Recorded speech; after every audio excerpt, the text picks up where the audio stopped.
gbogbo ọmọ Nàìjíríà mo mọ̀ tó dé o, ẹ ti mọ̀ pé èmi kì í gbèjò oníjà níbi tí ò bá tán.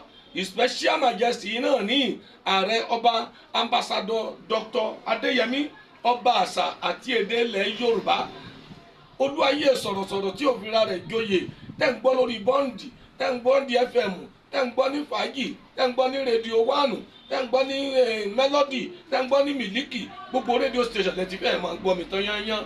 Ẹ dákun, ọjọ́ àbòkí wa ti pẹ́, ṣùgbọ́n tí mo wá bẹ̀ ọmọ Nàìjíríà sí lónìí pé kẹ́ ẹ dákun, ẹ bá mi jà fún ìdílé bàbá wa pa Ramoni Àtàndá ní ọdún 1980. Ọdún 1980 ni bàbá ra ilẹ̀ nọ́mbà 22 Sodipo Street ní Agége nílùú Èkó. Ó sì gba rìsíìtì ọmọ onílẹ̀. Ẹ dákun, rìsíìtì ọmọ onílẹ̀ tí bàbá gbà rèé o. Bàbá gba rìsíìtì ọmọ onílẹ̀ o. Ẹ ti rí pé gbogbo rẹ̀ ló pé síbẹ̀. Ẹ̀dá rìsíìtì ọmọ onílẹ̀ tí bàbá gbà rèé. Bàbá tún ra sọ̀fẹ́ ìlànà. Ó gbé lọ sí aláwùsá. Àwọn aláwùsá fò tẹ̀lú pé bàbá ló nílé o ní 1980 ló nílẹ̀ ní 1980. Ẹ ti rí gbogbo rẹ̀ tó fi ya sọ̀fẹ́ plan tó fi ṣe gbogbo rẹ̀. Bàbá kọ́lé ní 1980 sórí ilẹ̀ yìí. Ilé tí bàbá kọ́ sórí ilẹ̀ rẹ̀ gbogbo ọmọ Nàìjíríà o. Ilé tí bàbá kọ́ sórí ilẹ̀ rẹ̀ o. Ẹ ti rí bẹ́ẹ̀rì òkú bàbá ń ta. Bàbá ni wọ́n sì síta tẹ́ ń wò yìí. Bàbá ni wọ́n sì síta tẹ́ ń wò yìí. Ilé tí bàbá kọ́ sórí ilẹ̀ rẹ̀ 2003 bàbá dágbére fún ayé èṣù ẹ̀ṣẹ̀ wọ́n mọ̀ dìgbò ṣe. Bàbá dolóògbé ó sì fọmọ mẹ́rin lẹ̀, obìnrin méjì ọkùnrin méjì. Èyí àkọ́kọ́ ti dàgbà, ó ní partial stroke, ó fọ́ lójú kò ríran dáadáa. Èyí tó tẹ̀lé ó ní partial stroke.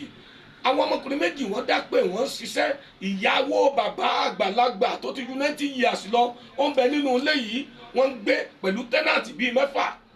Nígbà tó di ọdún tó kọjá, ó ní bàbá kan tí wọ́n pè ní chief ẹ dákun o, ẹ foríjì mí, ẹ mọ̀ pé ó kà ńlá ni bàbá tí wọ́n pè ní Alhaji Chief Gbọ́láhàn Ọlálábí, tí gbogbo èèyàn pè ní Baálẹ̀ Santos, ló bá mú ìwé ilé ẹjọ́ wá wípé ilé ẹjọ́ ti dáhùn láre o, pé ilẹ̀ bàbá ilé ẹjọ́ sọ pé òun lòún nílé. Ẹ dákun, gbogbo ajàfẹ́tọ̀ọ́ ọmọ ènìyàn, gbogbo ẹnikẹ́ni tó lè jà fún ìdílé pa Ramoni, ẹ dákun ẹ ràn mí lọ́wọ́, ẹ bá mi dìde, ẹ ràn mí lọ́wọ́, ẹ má jẹ́ kí ìyàwó jà àwọn ọmọ yìí gbé.